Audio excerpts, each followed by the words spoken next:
Hey, I love therapy, and in fact, I've been going to therapy since I was around 6 years old.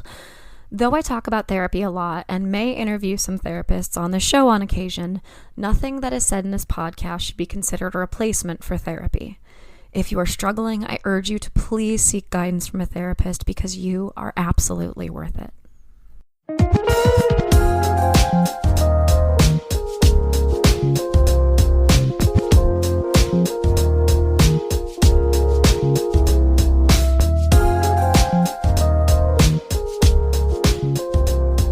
Hello, everyone, and welcome to the last, for now, episode of the Wine, Dine, and 69 podcast. A podcast about dating, relationships, sex, and self-love. I am your host, Rachel Dalton. Thank you for being here. Thank you for being here for the last 5 years. I thought it was a really nice circular moment to air the last episode of the podcast the exact day 5 years later that we aired the first one in 2020. It's been 5 years of great conversations. I've made friends. I've made coworkers from this podcast. And it has been instrumental in getting me to the type of life that I have now, which I am very happy with. You'll hear a little bit about that in the conversation with today's guest. For the entirety of the podcast, I have kept the identity of my partner a secret to just have a boundary, have some privacy. But today, my partner, Javier, will be on the podcast. And the other fun little thing is that he's my fiancé now. And that happened while we were living abroad this summer. You're going to hear more about it in the episode. So that even felt even more perfect that, I don't know, I love these little symbolic things that line up. So it just felt right to be able to have him on this final episode of the podcast, for you to meet him, learn a little bit, have an inside look into our relationship, and for him to be here with me for the last episode, because for the past almost 3 years, he's been the podcast's biggest fan. So it feels really, really right for him to be here next to me as I do this final interview with him. A couple things that we talk about in the episode that I wanted to touch on really quickly, just because we looked them up after the fact to get more information and put them in the episode notes. The documentary that Javi mentions is called The Unafraid, and the subreddit that we reference is not called Confidently Wrong, it's called Confidently Incorrect. So those are both in the episode notes for you to check out. Just wanted to make sure that we had the correct information to provide you with. I am here in my family's sunroom, sitting recording this last intro of the podcast here on August 14th, 2025. And just doing some reflecting on everything that has happened over the last 5 years, both in this podcast, but also in my personal life. And people have been asking me how I feel about winding this podcast down, but it feels aligned with where I'm at right now. I feel like this is the right move. And that's not to say it's not going to pop back up at some point in a different iteration. But the way that I have grown is just taking me in a different direction.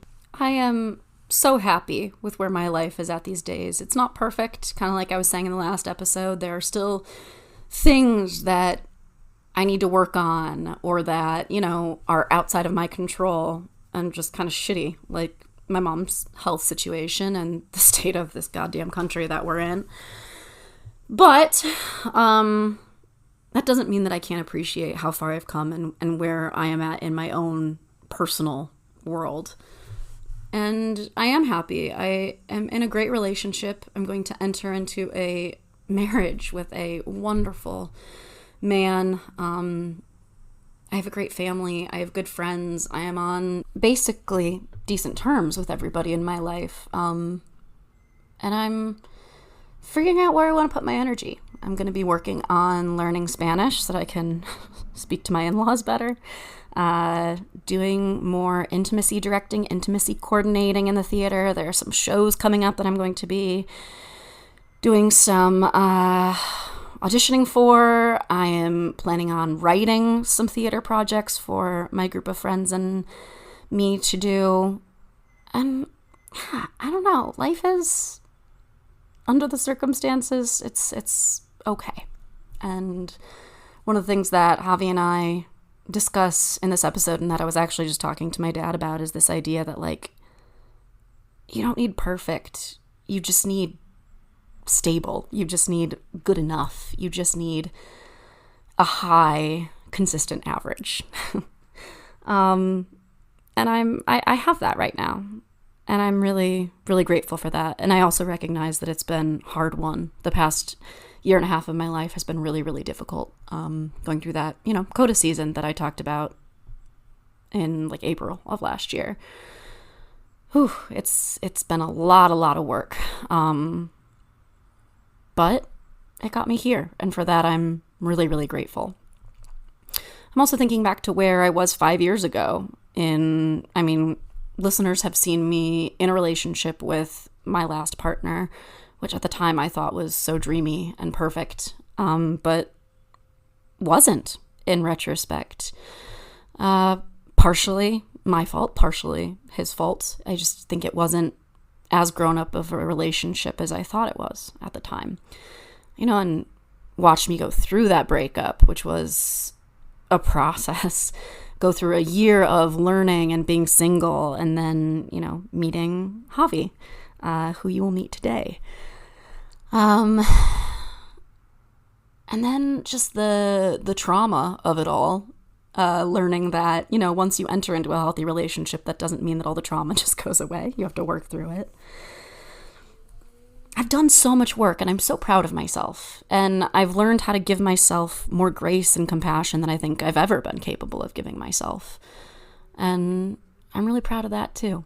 So it's been wild on the relationship front. I've had 3 jobs over the course of this podcast. And honestly, I think I, at this point, can't see me moving on to another one based on the current situation that I have with the amazing flexibility to work abroad, work from Michigan, work from anywhere, really.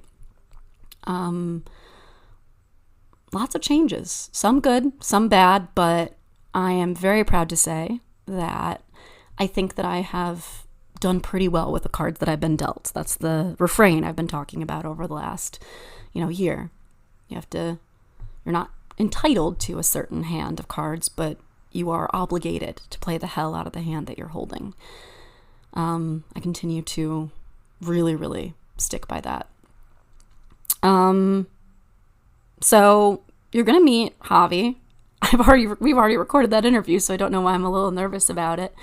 I do think it's kind of fun to mention the Spain Midwest connection that I've kind of discovered in dating a Spanish person. There are so many relationships between one partner being an immigrant from Spain and the other person being like from the Midwest specifically, not just the United States, but like from the Midwest specifically.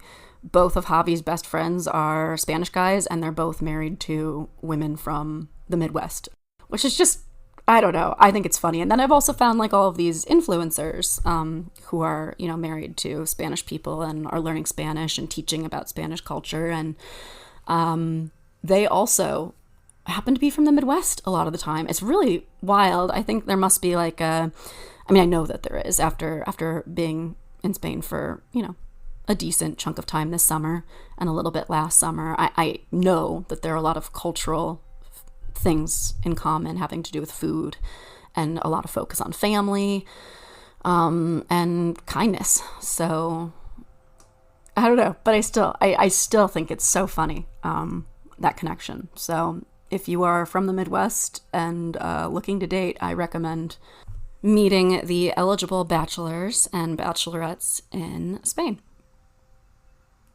Yeah, that's my pro tip. And I'm sticking to it. I have accomplished so much of what I wanted to accomplish with this podcast. I met new people. I interviewed people that I connect with. There are a few people that I wish I could have interviewed, like namely in my personal life, my youngest brother and my dad. I was able to interview my mom and my middle brother, which I'm really, really glad to have. But it just never, it's not that I didn't try. It's just that, you know, there's been a lot of family stuff happening over the past few years, and scheduling is hard, especially when you're states away.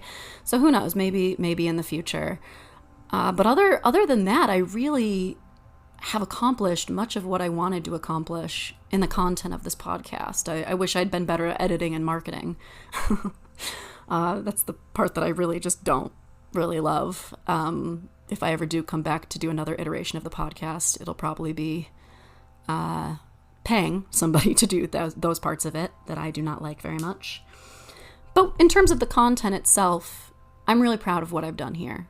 I'm really proud of the questions that I've asked, and I'm really proud of my curiosity. I think in many ways this podcast has helped with my own self-love journey, which has been long and difficult, but one of the most important ventures of my life. And so I'm really grateful for this podcast, for opening up the difficult conversations, pushing me to be vulnerable, and asking myself to put myself out there, to reach out to people and ask if they would be willing to be on the show. There's been a lot to be really, really proud of. And I'm so grateful that you've been here along the way, every step. Whether you've been here from the beginning when I was doing the podcast episodes with Anna, or whether you came in later. No matter how many episodes that you listen to, whether you listen to the full thing, whether you know me or not, I'm grateful that you're here. And I'm grateful that you have gone on the curiosity journey with me. And that you've stood witness to some of my darkest moments. Thank you from the bottom of my heart. Really, truly, thank you. Well, it is time to hit that stop record button. I'm so excited to introduce you to the love of my life, my fiancé, mi prometido. Please enjoy this final conversation of the Wine, Dine, and 69 podcast with Javi. Thank you all again so, so much.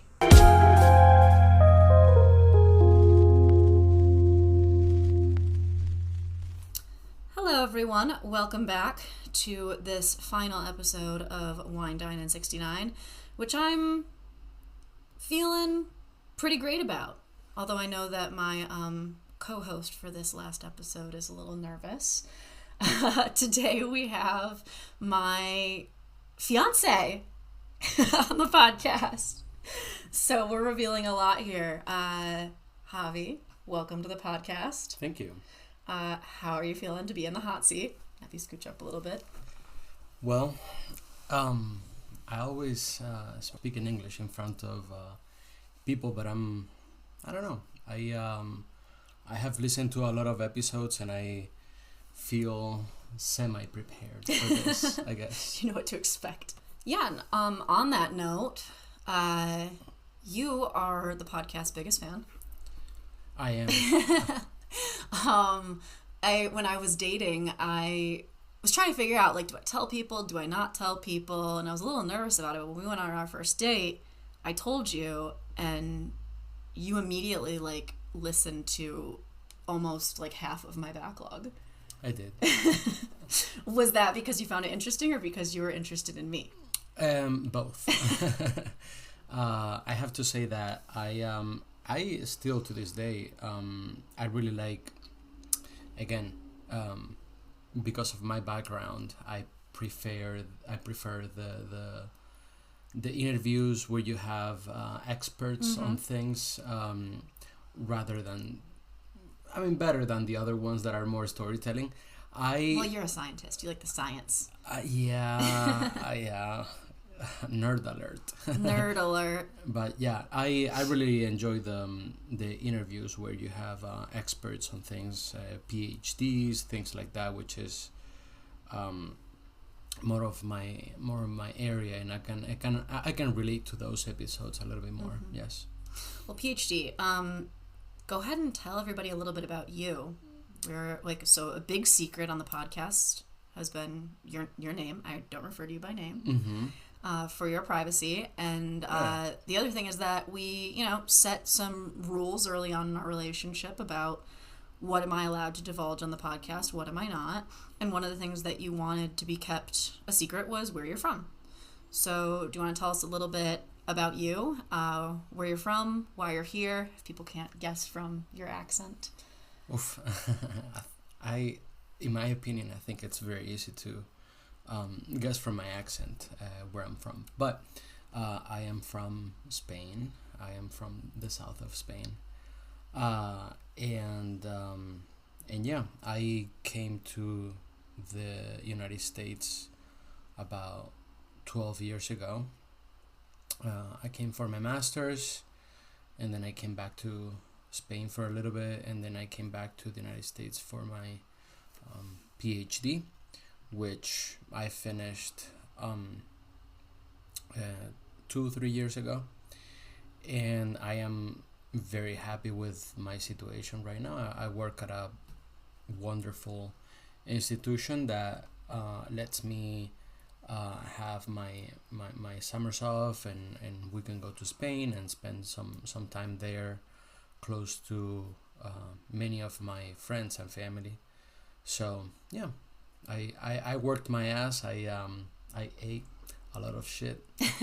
I hated some parts of it, but I'm really happy with my situation right now. No, you did all the work so that it all pays off at the end of the day. It is paying off. Yeah, no, 100%. And you ended up in Philly for work, and that's when you and I met. Mm-hmm.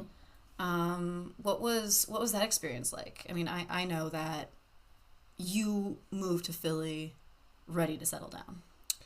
I did.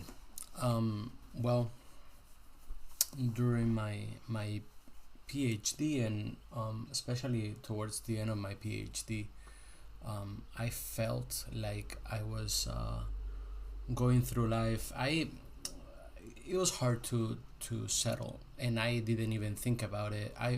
I thought about it a couple of times, but the nature of this job is that you go where your job is. It's hard to find a full remote position, right? So I honestly, just as many immigrants out there, as many graduate students out there, when you try to find a job, you don't know where you're going to end up.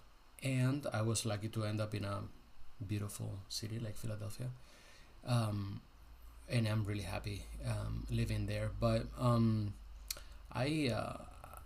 it was hard for me to think of settling down until I knew where I was going to work for the next 5, 10, 15 years, Mm-hmm. or whatever. And also I was very focused on finishing grad school, and finishing it in a good way, finishing in a way that, or maybe I couldn't give that part of my life the attention that it needed. Sure. I think. So I wanted to be honest with whoever was going with me on that journey. And what you're saying is that you have dated other people before me, is what I'm hearing. Oh, no. I just happened to show up. You mean like a vague sense? Yes, I have dated other people before you, Rachel. And I try to be as honest as possible with everyone, and sometimes it worked well, and sometimes it was a little bit more difficult, but I try to be honest, as honest as possible. Yeah, we do the best we can. Yeah. Yeah, so when we met, and I guess I should mention right now that we are not in Philadelphia currently. We have spent our entire summer kind of gallivanting around the world.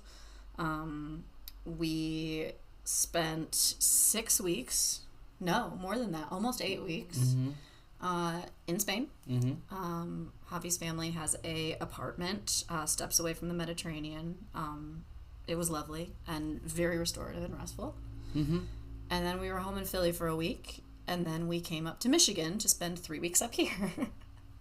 So right now we are recording from my childhood bedroom, where I've recorded a few episodes. Actually, some of my most intimate episodes with Sam and with Lindsay, I recorded in this room. So, yeah. So it's been a wild summer. I had therapy earlier today, and I was telling her I haven't gotten to debrief with you about therapy yet. But I was telling my therapist, like, for the first time in probably like a decade and a half, I feel like a kid. I feel like I've had a summer vacation. Like, I feel like I actually got rest.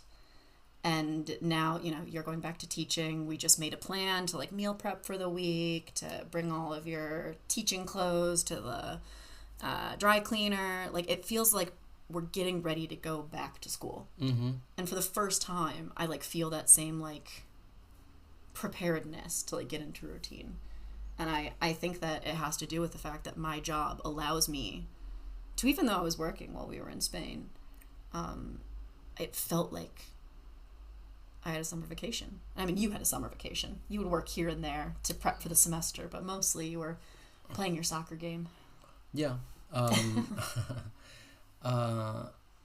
Yes, I am enjoying my holidays I'm trying to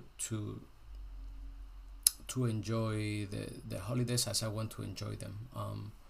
Relaxing when I want to relax, traveling. We have traveled a lot, so when we want to travel, we have the opportunity to choose, and I like that. I think in terms of your holidays and in general, people should be able to choose and disconnect fully from their job. Maybe that's my background. Maybe that's your European influence. what I lived at home with my parents. The entire month of August, just an entire off. month of not knowing anything about your job, and I think that's good. I think that's very healthy, and that's something that I have seen at home. I remember my dad would get very, very upset if anyone called him or tried to contact him outside of his job hours, even during whether during the summer or during the week. If he wasn't working, it was not acceptable to call him if it was not an emergency. And I like that. At that point, I didn't understand his reactions. They were very negative about work, but I understand it now, and I like it. It's a boundary. Yes, it is a boundary. Not in the but yeah, it is important to keep that boundary, and I am really lucky that I have a job and a job position that doesn't require me to be like on guard 24/7 or 365 a year, which I really like. Yeah, and I'm living that life now too, which I don't know that I can go back now. Like the freedom, our summer, we would wake up, have coffee, sometimes go for a little like walk, and then I would work, and then we'd go to the beach, and then I'd come back up during siesta time, which is a very real thing in Spain, and work some more, then maybe take a nap, and then we go back down to the beach again, and then maybe have tapas or watch one of our Spanish TV shows. Really very much was the life. Yeah, I also think that when you give that, let's say when you get to focus for 2, 3, 4 hours on your job, that helps with maintaining a better work-life balance. 1000%. When people feel like they should be working, they're not resting. So when they work, they're not fully working because they're not fully rested.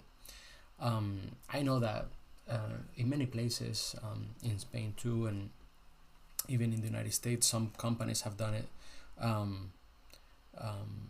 Have done the 4-day yes, the 4-day work week. And they have seen a raise in their productivity, which should be the end goal of every company. Exactly. Productivity. No, we are in the country of productivity. Oh, yeah. So if productivity is what you want, maybe you should look into that. There are jobs where you can do it. Teaching is one of them, maybe like a 4-day week. Maybe you cannot close a hospital 3 days a week. Yes. There are some jobs that doesn't work. The police and all that, you cannot just close for 3 days. Responders. First responders, exactly. But maybe those it could be thought as a 4-day week, and then 4-day work week, and then you can balance with more people and hire more people, but in that kind of system. And I don't know, to me it works. It helps have an admin day that we have a couple admin days. We have been doing that lately, which is you dedicate one day to do house chores or accounting. We do budgeting. We do calendaring. Yeah. So and that helps too, because you don't have to do that on a Saturday or a Sunday. You've already set the time aside. Yeah. And we have to add wedding planning to that for admin day too. Oh, hey, yeah. Yes, we have to do that. People probably want to know about that. How did that happen? How did what happen? Where do you want me to go? Well, all right. So we've been together for almost 3 years. Mm-hmm. You're an immigrant. Mm-hmm. And we are in a Trump administration. Yes. You are not the type of immigrant that many people are, that we're worried about primarily. I guess. I mean, I'm not worried about any of those people who migrate. They leave their whole lives behind. People don't migrate just for the sake of migrating. People don't leave their families behind just for the sake of a change of pace or a change of life. People migrate because they need to.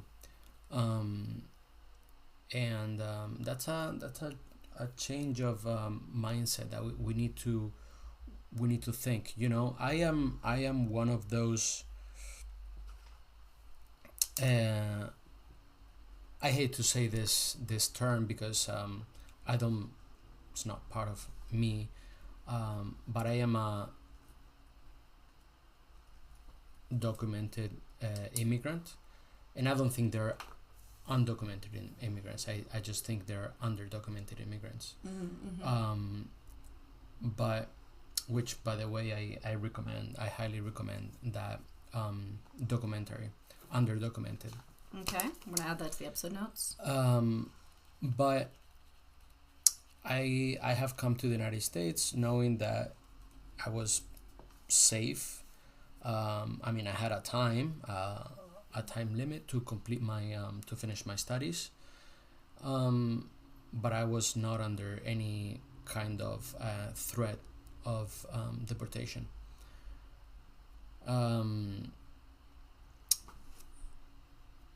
So all in all, to say is that I'm not scared or afraid or worried about people coming in. In general, people should be able to try to improve their lives, and if that's not the American dream, what is it? Work hard and you'll get it, right? I mean, yeah, we're not worried about people, regardless of where you're from. Exactly. But we're worried about people being safe. We're worried about people. Oh, I am worried about people being safe. Definitely. Families being split up. I think that's the worry that I was kind of thinking about. Mm-hmm. Yeah. Okay, but it might be easy, though we are not worried about your legal status. I think I've been more worried about it. I was very stressed out about coming back into the States. Sent you a ton of articles about protecting your devices, et cetera, et cetera. But I think it'd be easy for people to assume, like, oh, okay, are they getting married because of immigration purposes? Which, like, if you've listened to the podcast, and I hope you have, and this isn't your first rodeo, clearly there is more to our relationship than your immigration status. Mm-hmm. Well, I hope so. But how did that play into you realizing that you were ready for us to take that step? I guess is what my question is. Well, I mean, I have been feeling that this is the relationship of my life for a while, and we have thought about getting, or we have talked about getting married, here and there, but my concern with my immigration status was that I didn't want to put my I didn't want my immigration status to be a topic of stress. That would impact our relationship. Right. So basically, and I'm happy that Rachel was that you were very patient. Even though maybe sometimes you thought, when is he gonna do it? Hey, I had my own stuff I was figuring out too. So I basically wanted to figure out my immigration status with my lawyer on my time, and I didn't want that part of my life to impact my romantic life. I was, as I have said before, maybe I was being stubborn, maybe I was being... No. But... You stubborn? We're both Tauruses. But I truly think that I wanted to feel proud of myself for maybe this is super stupid, for achieving the being naturalized as a I don't know what it's called, like long-term alien or whatever that is called. I don't know, That's such a weird immigration term. Is so weird. But I basically wanted to propose to Rachel without having that problem, hovering, you say that? Hovering over our heads and being a point of stress. I just wanted to do that on my own, even though I know that you are gonna worry about it naturally because you always do. But it's one of those things that I don't think it's fair for anyone to go through. But if it happens, I'm gonna go through on my own because it's more fair that I go through on my own because I'm the immigrant rather than you're having to go through it. Because making the best with the cards you've been dealt. You're my partner, we love each other and all that, we're gonna support each other, but it's not fair to put anyone through that process. So I decided to do it on my own, and I'm happy that at the end you understood that I was doing that on my time, and that it was a matter of time, not a matter of being decided. Yeah, but it's interesting that we were here in Michigan, and it was a few months ago, after you spoke to your lawyer and you realized that like things were going to move okay through the immigration, that things were happening, things were going as expected. That made you feel free to start making plans. Yes. Interestingly. Yeah, of course, because I didn't want our marriage to be, I don't know. And this is very unfair that I say this because I know that other people have done it that way, but in my head, I'm gonna use a word that is kind of negative, but I didn't want our marriage to be stained by the process, by the immigration process. I wanted our marriage to be done on our time, and because we wanted to do it, especially on our time. Right. No, I didn't want my immigration status to be the push. To be the push, Yeah. to push, to make it more, to make it happen faster or earlier. I wanted to do things on our time, and I'm really happy that I could do that. Yeah. So you proposed while we were in Spain. Of course. And you did a great job. Thank you. You lied to me a lot. Yes. I'm a great liar. It was kind of scary how easily I was so nervous. you lied to me. Many times. Yeah, no, but it was lovely. And you roped your brother, my brother, your friends, one of your friends who is a photographer, and it was perfect. And then everybody was there to celebrate with us, and yeah, it was 4th of July. Yeah, it was 4th of July. Which, under the circumstances of this conversation, feels really appropriate, right? I guess. I mean, that was definitely not It's my also fault. it's also well, I mean, in addition to like the whole immigration thing, it's also the day that you moved to the U.S. 12 years ago. Yes. So. Yeah. So it was a full circle. Yeah. It's a good day. Kind of like this podcast airing the same day that the first episode aired 5 years ago. Bringing things full circle. You know, you always. It's good to have those kind of stories and marked days like that. Well, it was because of a few reasons, not just that, but it was also when my friends were gonna be there, when my brother was gonna be there, when your brother was gonna be there. So, in a way, it was on that day.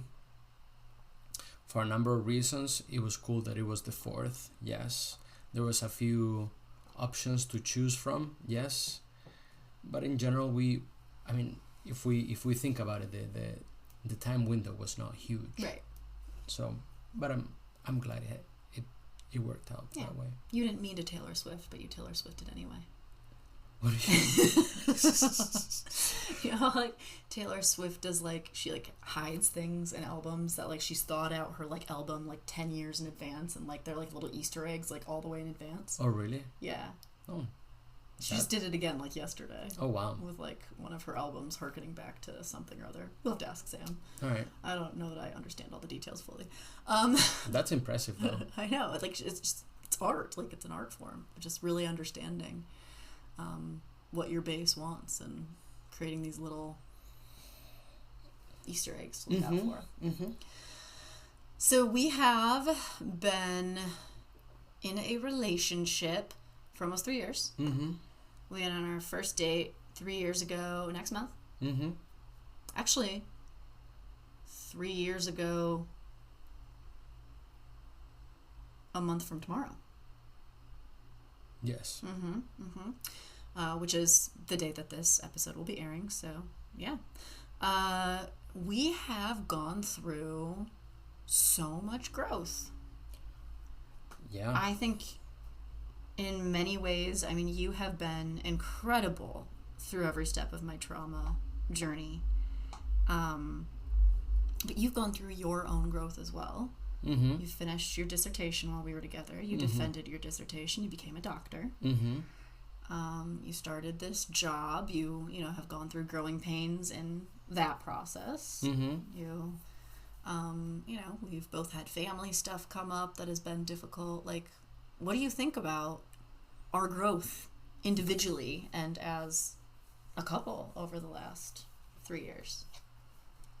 Oof. I know, it's a big one. That has been, I mean, it has been a lot.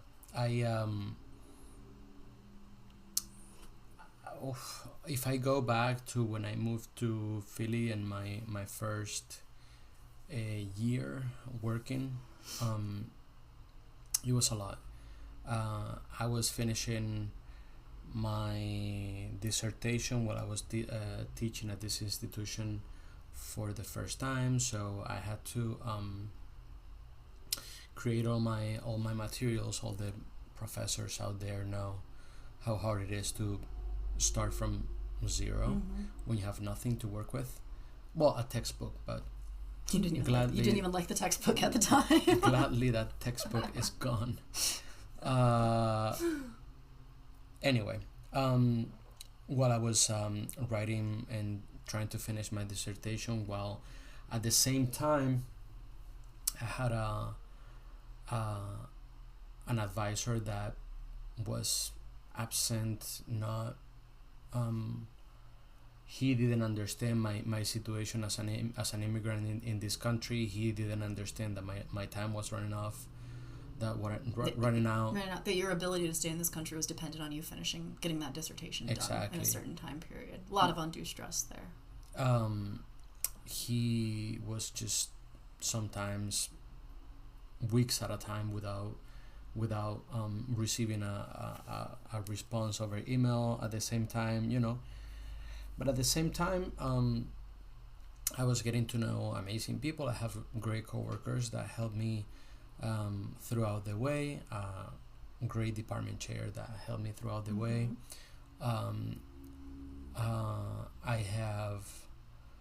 I made a lot of friends I love playing soccer, so my soccer friends were great. I could find places to play soccer very easily here in Philly. And I met Rachel, who has been a huge support all the way through with dissertation, with work, with life, with pretty much anything. So it is true.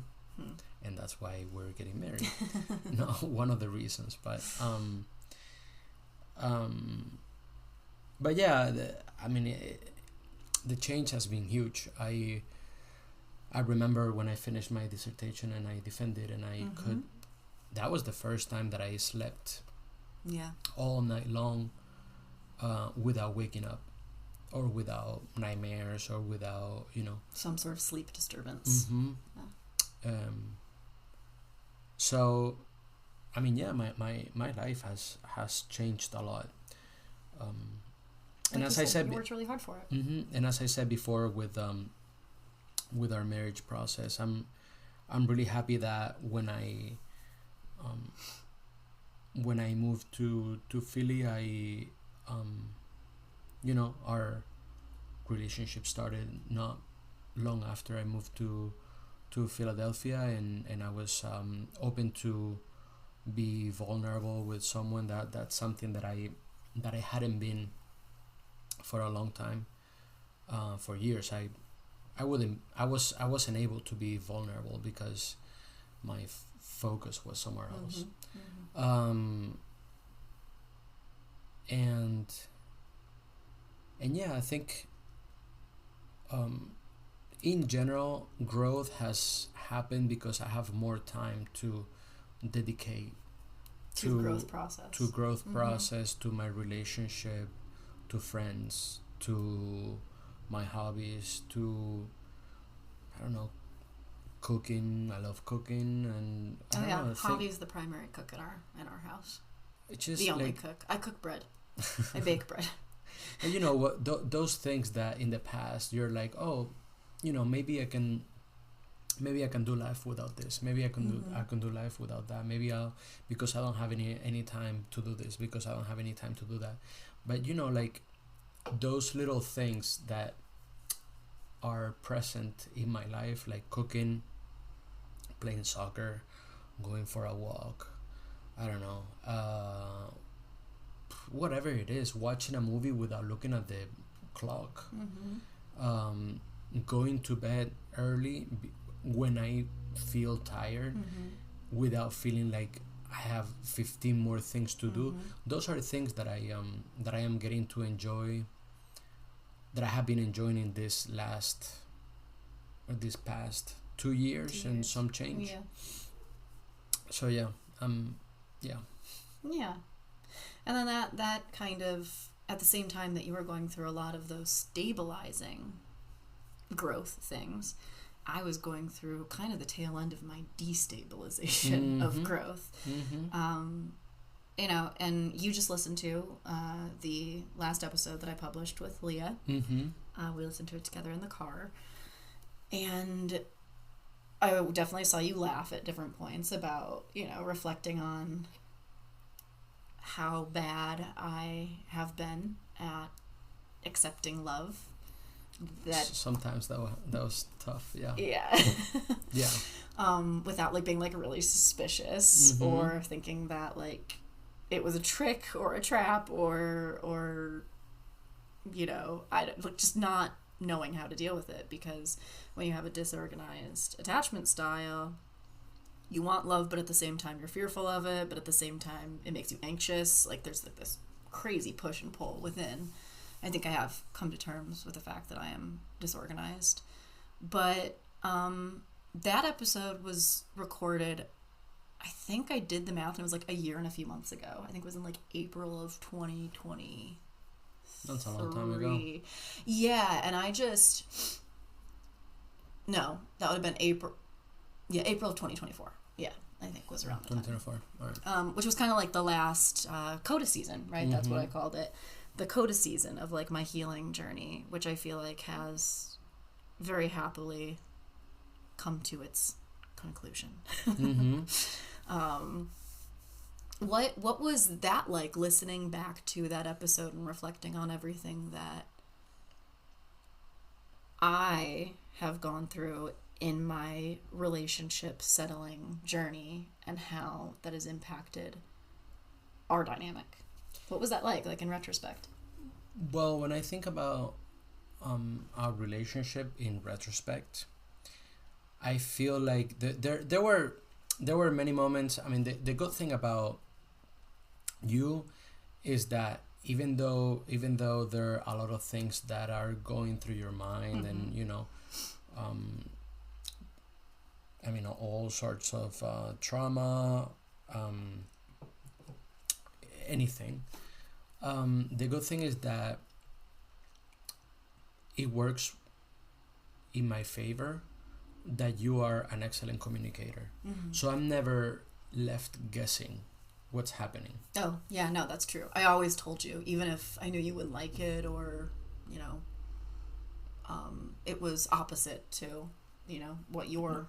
No, because one of the things that stresses me is when I don't know. Mm-hmm. I mean, when I know, at least I can think of ways to work with it, cope Mm-hmm. with it, or even in many times, just purely thinking, oh, I just need to be patient here. Come to terms with it on your own. Yeah, I just As need long to. as you know yeah. what it is. As long as I know what it is, I'm fine with it. Or just, you know, as I said, you know, Mm-hmm. I just need to be patient here. Mm-hmm. Even though maybe this is something that, because I haven't experienced it, Mm-hmm. I can empathize with it, but I don't really understand it. Sure. Or like it's hard for me to think of, like it's easy to think of something happening and the in the superficial feelings that you might have felt Mm-hmm. after that, Sure. but it's really hard to think of all the potential ramifications of that, Mm-hmm. which for like big trauma Big T trauma. big T trauma experiences, there are a lot of ramifications. Oh, yeah. And that touches so many parts of your life. Maybe I could understand the superficial, Mm-hmm. the surface level of it, but not all the ramifications. Like the ripple. Mm-hmm. And maybe one of the ramifications was how it affected me. Mm-hmm. No, maybe. Mm-hmm. Surely. One of the ramifications was how it affected me, not just me, but like our relationship. Mm-hmm. And sometimes I just had to be patient with it, without, you know, showing that. There was no judgment. Yeah, and showing that my normalcy, Mm-hmm. my everyday, normal, everyday status is this, is understanding, is being patient, is loving you, without asking anything in return, like giving you the kind of love that I know how to give, a lot of physical affection, acts of service,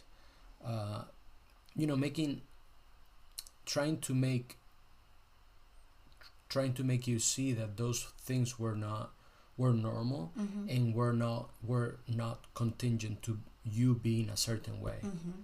This is our, and that's the thing, that's how I faced when I moved to Philly, and I thought, well, I'm ready to settle in. That was one of the things that I thought, okay, well, now I'm ready to settle in. I'm ready to be in a complete round relationship. I wanna be good at as many aspects as I can in a relationship, and I want to make it whole. I don't want to just do a couple of things and then forget about my relationship. No, it's just something that is gonna go with you every day of your life. So basically, what I'm trying to say is, yes, it hurt, and sometimes it was confusing, and sometimes it was, it really required a lot of patience. But at the end of the day,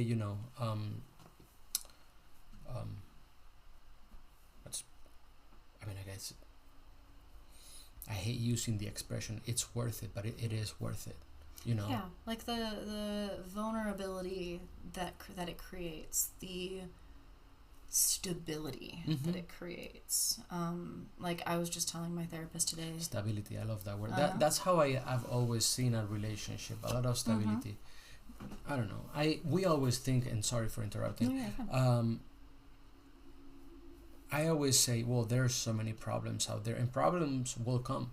Definitely. But if they don't come from within your relationship, 10 out of 10. Yeah. Yeah, I'll fend for that relationship forever. And relationships are hard work. Nobody's saying that they're not, but I think that in my past, and I think you have had similar experience as well, you're just like, well, if I just try harder. If I just try harder. But oftentimes when you try harder but the other person isn't trying harder, you are sacrificing your own needs, 1000%, where it is not being reciprocated, so you're just doing 80% of the work. And I know that we've both been in those relationships in the past. But you said this the other day, and I said it to my therapist today, this idea that you want a high average of happiness in a relationship. Definitely. So, explain from the scientific perspective, kind of how you envision this line graph. What are the different axes, and what does for example, my last relationship, which you know a lot about, what does that look like? What is in comparison to what ours looks like? I mean, it's funny because this happened the other day when you thought that I was not having a good time. Yeah. I was really worried you weren't having a good time. And I just explained it very easily. I said, X and Y axis, vertical axis is our level of happiness, and horizontal axis is time. And our average happiness it always sits on a good average of 7-8. It's kind of on that, without a lot of highs, without a lot of lows. And some days, the day that you proposed, I mean, that was absolutely a 10. No, definitely. Of course there are those moments, and there are difficult moments too, but I don't know, I think you're right. Our status quo is a high average. It's it's like a very stable, peaceful, supportive, like 7-8. And Alain de Botton, who I think I've had you listen to his podcast before. You know what? We should listen to it on the drive back to Philly. We'll put it on. I think you'll love it. But in this podcast episode, he does this On Being episode called The True Hard Work of Love and Relationships. And he said, what we should be striving for is a good enough relationship. And he also says, compatibility is a result of love. It's not a precondition. That it's something that you strive for, not something that just exists already. No, definitely. And you know, that's what I said. You know, sometimes when you achieve a 10, it feels like a 10. Well, you know, when we go and see something or visit something or go to some place, maybe, you know, maybe it's an 8.5, maybe it's a 9, but when you're always on a 7 or 8, and to be clear, we don't like go through our relationship being like, I think we're at an 8.5 level of happiness right now. No, it's funny because we talked about those numbers, like the only time that we talked about those numbers were like 2 days ago, and that was it. No, we don't like go through our relationship like, I don't know, I'm looking at like, can you imagine? We just like tried to quantify our level of happiness. 6.8, 6.7, 6.6, 6.5, 6.4. God, what a way to live. Can you imagine the pressure? But you know, when you go from let's say like a 7.5 to like an 8.5, it doesn't feel like fireworks. But it is a really good point in your life. And sometimes, you know, the bad things about those situations is when something bad happens, you feel it. You feel it really, really strongly. Yeah, when we disagree, like, I'd say that when we disagree, it's still like above a 5 because we disagree so well. Yeah. It's not fighting. It's like we're like expressing how we feel. It's respectful about something. and you know, but you know, in the rare moments where something, you know, has been really, really low, like I've been devastated over it. When a 5 feels devastating. No, but you know, it's just those things, you know, and then like if you were having a relationship that is like a stable 4, maybe those 7s are gonna be like, oh my god, that was such a good day. This is what I want, you know. But there's one of the good things is that in our relationship, there shouldn't be the other day there was, but there shouldn't be that pressure. Yeah. You know, like for example, when we were in Spain and we were driving around, sometimes I look back and you were passed out. And you were either passed out or on your phone, and I was like, oh my god, is she having a good time? Oh my god, Rachel, look at this, Rachel, look at that. And at some point I was like, you know what, like she's gonna look if she wants to, and you know. And for context, it was a similar situation, only the reverse. Javi and I, over the last few days, spent some time up at the cottage, which I believe I mentioned in the last episode, which very important place to me, and I was having a hard time. I normally don't have a hard time reading you, but I just was like, is it a good time? I don't know.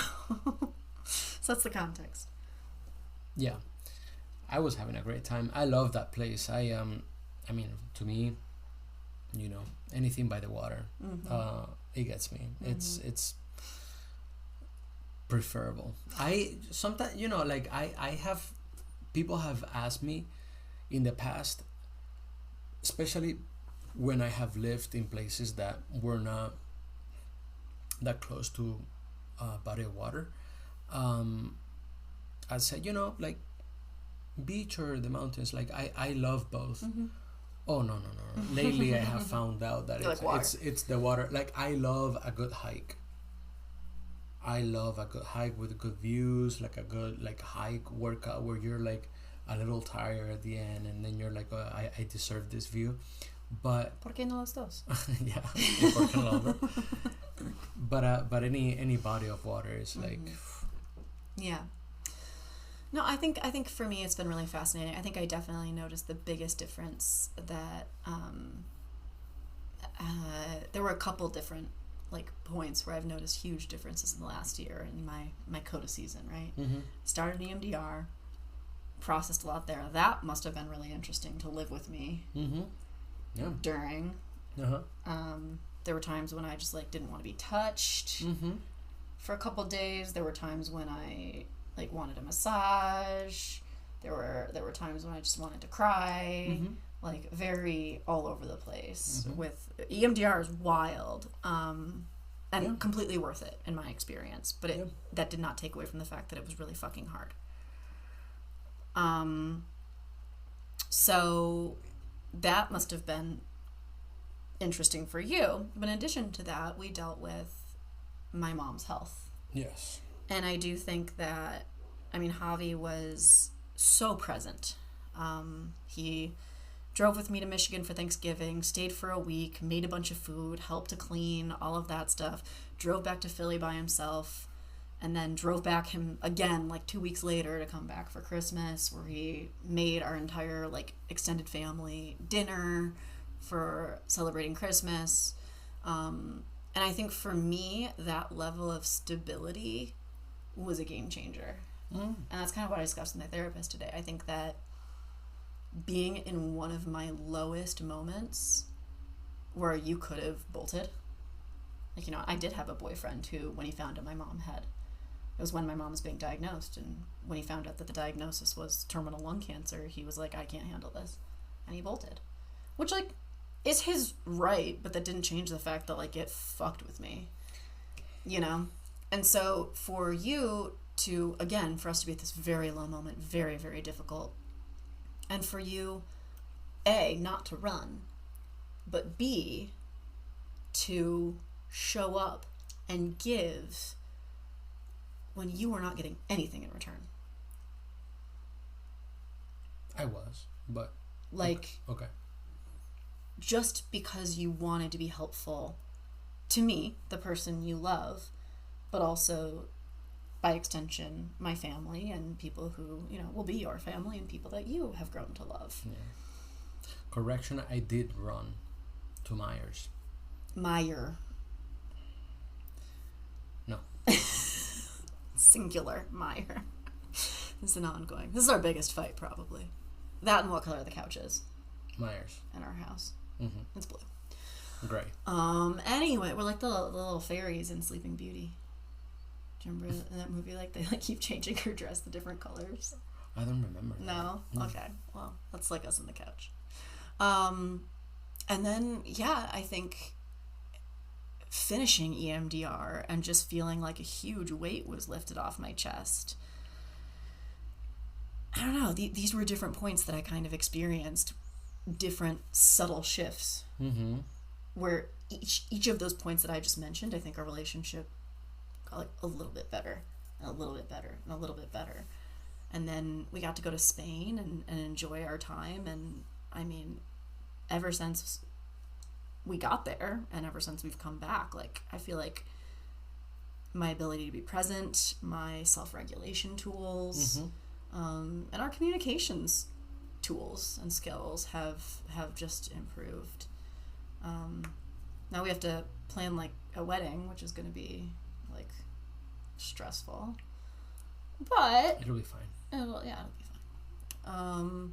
So yeah, let's see. What else did I kind of wanna? What do you think about the ending of the podcast and the journey that it has taken? You know, you've listened to many of the episodes. So, like, what are some standouts for you? Well, I have really enjoyed listening to past episodes of the podcast, and since we met, every time a new one came out, I just listened to it on my way to work. Or yeah, it's always weird when I got into your car and heard my own voice. But it's hard because again, and we gotta be honest with ourselves.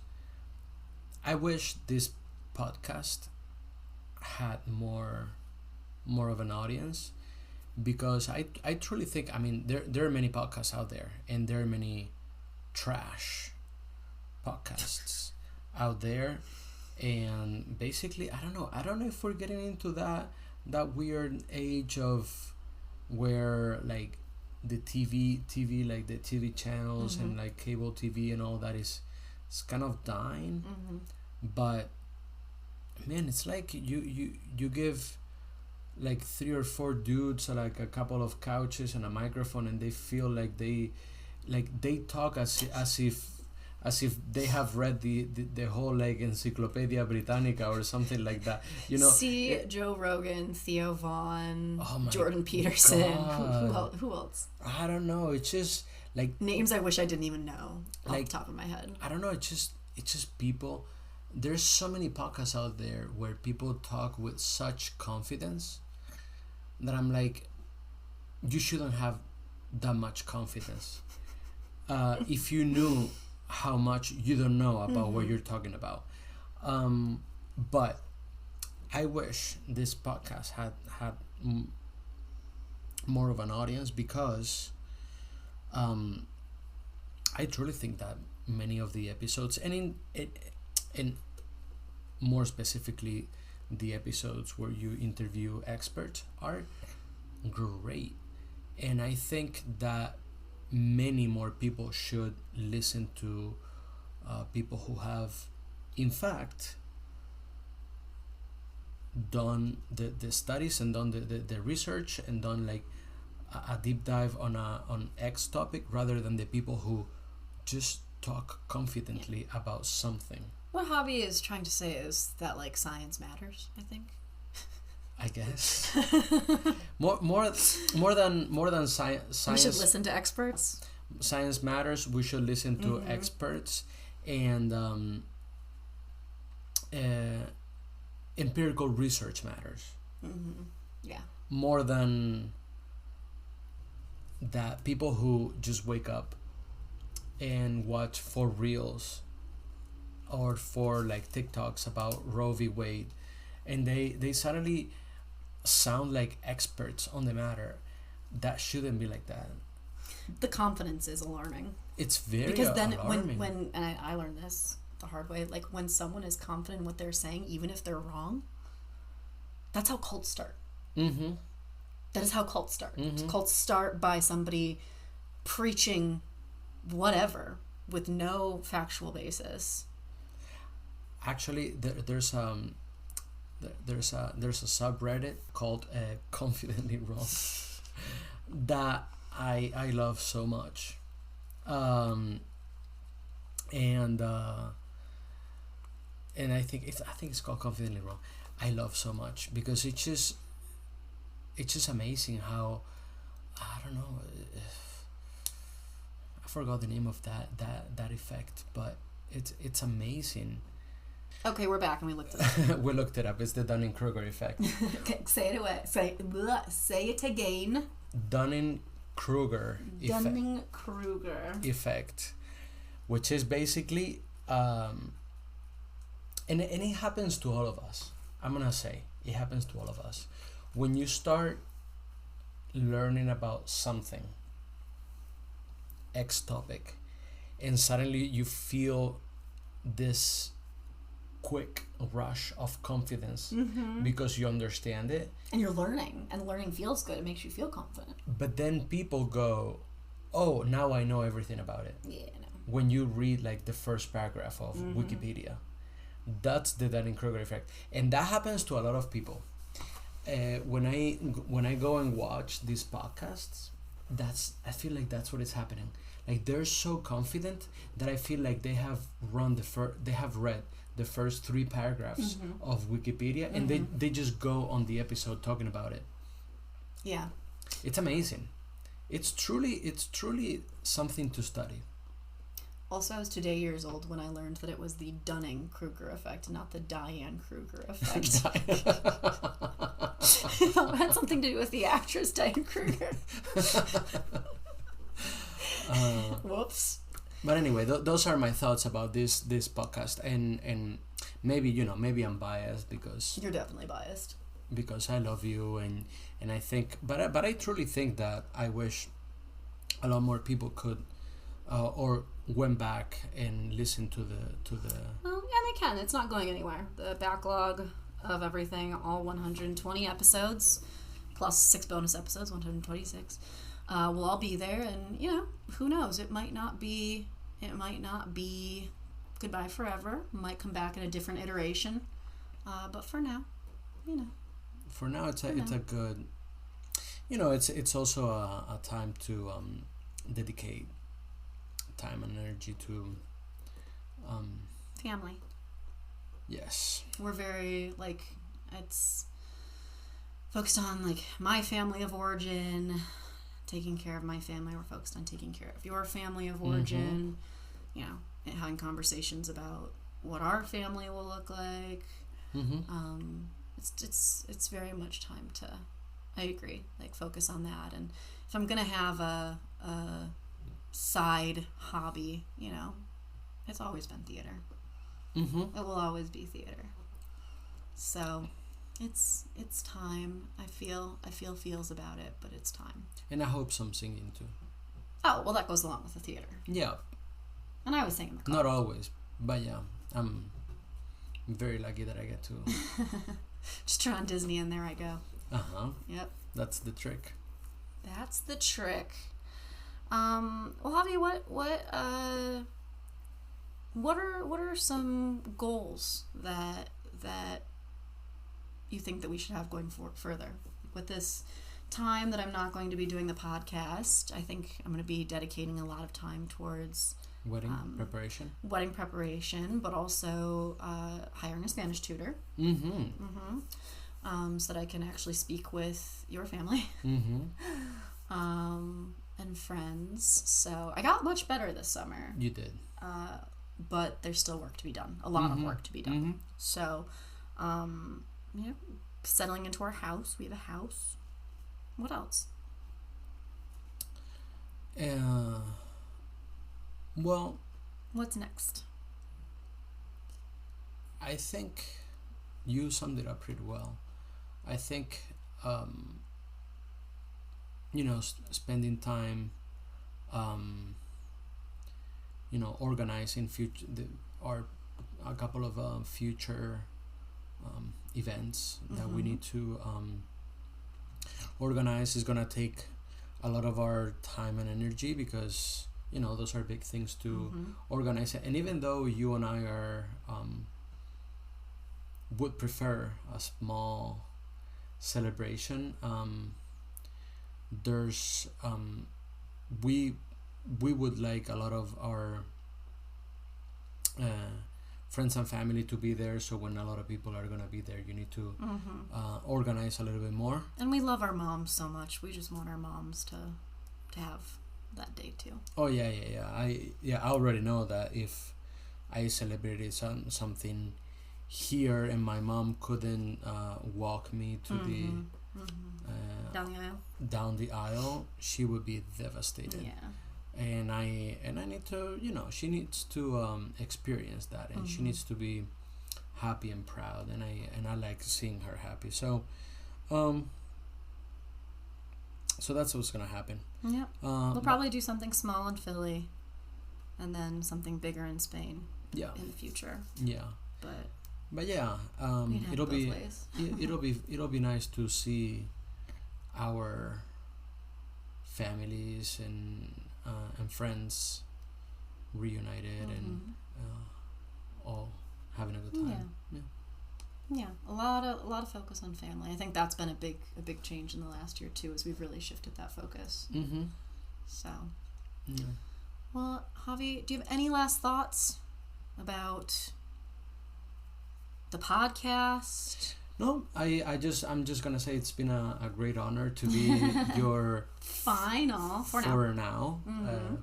guest.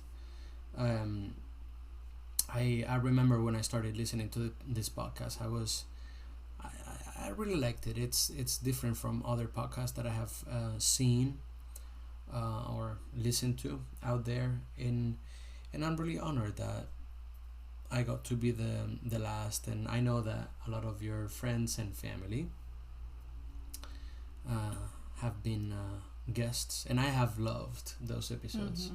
It's fun when you know who's talking, and you get, you understand some of the inside jokes and the dynamics and all that. Yeah, I still wish that I could have had my youngest brother and my dad on at one point, but it just wasn't meant to be. Maybe in the future. Yeah, maybe in the future. So, that's all. Thank you for being here with me, for overcoming your fear. I hope the beer helped. Yeah, it's a good beer. The beer and the grapes. Well, listeners, I want to thank you for tuning in to this and the past 125 episodes that I have put out. Also, a big thank you to Anna, who was my original co-host on this project. I don't think that this podcast would have started without her. So, sending her all of the gratitude and positive wishes for wherever she is in her personal journey. Other than that, though, guys, thank you for being here. It has been an honor to be in front of the microphone and to share my story, to have you along in these different phases of growth, the highs, the lows, etc., etc.